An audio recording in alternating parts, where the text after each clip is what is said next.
Hello friends, welcome to my channel. My name is Jeju Johnson C.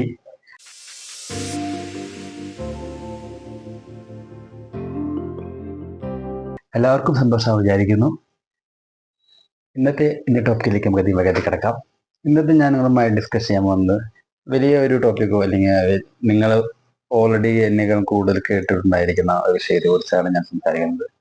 പ്രത്യേകിച്ച് നമ്മുടെ ഇപ്പോഴത്തെ ഒരു വെതർ അല്ലെങ്കിൽ നമ്മുടെ ഇപ്പോഴത്തെ ഒരു അന്തരീക്ഷത്തിലൂടെ നമ്മൾ പോകുമ്പോൾ മഴക്കാലമാണ് എല്ലാവർക്കും അറിയാം. മഴക്കാലത്ത് നമ്മൾ ശ്രദ്ധിക്കേണ്ട ചെറിയ ചെറിയ കുറച്ച് കാര്യങ്ങൾ, പ്രത്യേകിച്ച് സ്വന്തമായി വാഹനം ഓടിച്ച് അവരവരുടെ സ്ഥലങ്ങളിലേക്ക് അല്ലെങ്കിൽ അവരവരുടെ ലക്ഷ്യങ്ങളിലേക്ക് പോകുന്ന എൻ്റെ എല്ലാ സുഹൃത്തുക്കൾക്ക് വേണ്ടിയിട്ടാണ് ഞാൻ ഈ ഒരു വീഡിയോ നിങ്ങൾക്ക് വേണ്ടിയിട്ട് ഞാൻ ഇത് ഡിസ്കസ് ചെയ്യുന്നത്. ഇപ്പം നമ്മൾ വാഹനം ഓടിക്കുമ്പോൾ അല്ലെങ്കിൽ നമ്മളെല്ലാവർക്കും ഏറ്റവും വലിയ ഇമ്പോർട്ടൻറ്റ് ഫാക്ട് എന്ന് പറഞ്ഞാൽ ടൈമാണ്. ഈ ടൈമാണ് നമുക്ക് ഏറ്റവും പ്രഷ്യസ്. ഒരുപരി പണത്തിനേക്കാളും ഉപരി നിൽക്കുന്നത് ടൈമാണ്. ടൈം നമുക്ക് ഒരിക്കലും ഒരു കാരണവശാലും നമുക്കതിന് പിന്നോട്ടെടുക്കാനോ അത് നമ്മളിൽ തിരിച്ചു വരാനോ ഒന്നും സാധിക്കുന്ന ഒരു ഫാക്റ്റ് അല്ല. അതുകൊണ്ട് നമുക്ക് അതിന് അത്രയധികം പ്രഷ്യസ് അല്ലെങ്കിൽ ഒരു പ്രൈസ്ലെസ് നമുക്കതിന് ആ ഒരു ഫാക്റ്റിനെ അല്ലെങ്കിൽ ആ ഒരു ടൈമിനെ നമുക്ക് കൊടുക്കാം. എല്ലാവർക്കും 24 മണിക്കൂറേ ഉള്ളൂ, 24 hours ഉള്ളൂ. അത് നമുക്ക് അറിയാവുന്നതാണ് കാര്യമാണ്.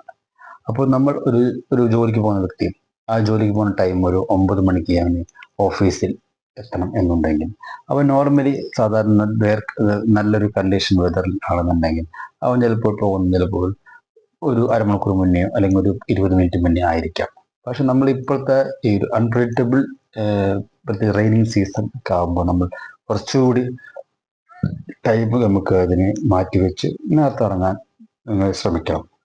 അപ്പോൾ കാരണം എന്താ വെച്ചാൽ നമുക്ക് സ്ലിപ്പറി റോഡ്സ് ആയിരിക്കാം, അല്ലെങ്കിൽ ട്രാഫിക് ബ്ലോക്ക്സ് ഉണ്ടായിരിക്കും, അൺയൂഷ്വൽ എന്തും സംഭവിക്കാം. അപ്പോൾ നമ്മൾ കുറച്ച് ടൈം കണ്ടെത്തി വേണം അതിന് നടക്കാനായിട്ട്. പിന്നെ നിങ്ങളുടെ ഉപയോഗിക്കുന്ന എല്ലാ വാഹനങ്ങളും കണ്ടീഷൻ ആണെന്നുള്ള ചെക്കപ്പ് വരുത്തേണ്ടതാണ്. അതിനനുസരിച്ച് ലൂബ്രിക്കൻസ്, ഓയിൽ, പ്രത്യേകിച്ച് ഫ്യൂവൽസ്, എയർ പ്രഷേഴ്സ് എല്ലാം നിങ്ങൾ കറക്റ്റ് ആക്കിയിട്ട് മെയിൻറ്റെയിൻ ചെയ്തിട്ട് വേണം നിങ്ങൾ റോഡിലേക്ക് ഈ വണ്ടി ഇറക്കാൻ, അല്ലെങ്കിൽ നിങ്ങളുടെ ജോലിക്ക് പോകുമ്പോൾ വാഹനം യൂസ് ചെയ്യാൻ. കാരണം നിങ്ങൾ ഓടിക്കുമ്പോൾ വാഹനവും നിങ്ങൾ മാത്രമല്ല ബാക്കിയുള്ള സൊസൈറ്റിയും അതിലൂടെ സഞ്ചരിക്കുന്നുണ്ട്, അല്ലെങ്കിൽ അവർ ലക്ഷ്യസ്ഥാനത്തേക്ക് പോകുന്നുണ്ട്. ആർക്കും നിങ്ങൾ മൂലമോ അവർ മൂലമോ തടസ്സം ഉണ്ടാക്കാതിരിക്കാൻ ഞാൻ ഈ ചെറിയ കാര്യങ്ങൾ പറയുന്നത്. കാരണം നമ്മൾ അറിയാമല്ലോ, നമ്മൾ ഒരാൾ വിചാരിച്ചാൽ മാത്രം തന്നെയാണ് കാര്യങ്ങൾ മുന്നോട്ട് പോകുള്ളൂ. അതുപോലെ എല്ലാവരും അതുപോലെ വിചാരിച്ചു കഴിഞ്ഞാൽ ആ ഒരു രീതിയിലൂടെ നമുക്ക് വളരെ എൻജോയ്കരമായ ഒരു യാത്രാനുഭവം നമുക്ക് ലക്ഷ്യങ്ങളിൽ സേഫായി എത്താനും നമുക്ക് എല്ലാവർക്കും സാധിക്കും. അതുപോലെ നമ്മൾ എന്ത് ചെറിയ പ്രശ്നങ്ങളും, വാഹനം ബന്ധപ്പെട്ട എന്തെങ്കിലും ചെറിയ പ്രശ്നങ്ങളോ എന്തെങ്കിലും ഉണ്ടെങ്കിൽ നമ്മൾ കൈയോടെ ശരിയാക്കാനും അല്ലെങ്കിൽ എന്താണ് പ്രശ്നം കണ്ടെത്താനും അതിനുള്ള പരിഹാരം നടത്താനും എൻ്റെ ഈ വീഡിയോ കാണാൻ എല്ലാ സുഹൃത്തുക്കളും ചെയ്യണം.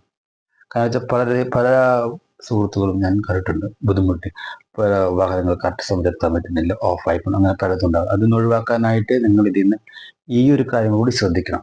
നിങ്ങൾക്ക് എൻ്റെ ഈ വീഡിയോ ഇഷ്ടപ്പെട്ടു എന്ന് വിചാരിക്കുന്നു. ഇനി നല്ലൊരു വിഷയമായി നമ്മൾ എത്തിച്ചേരാം.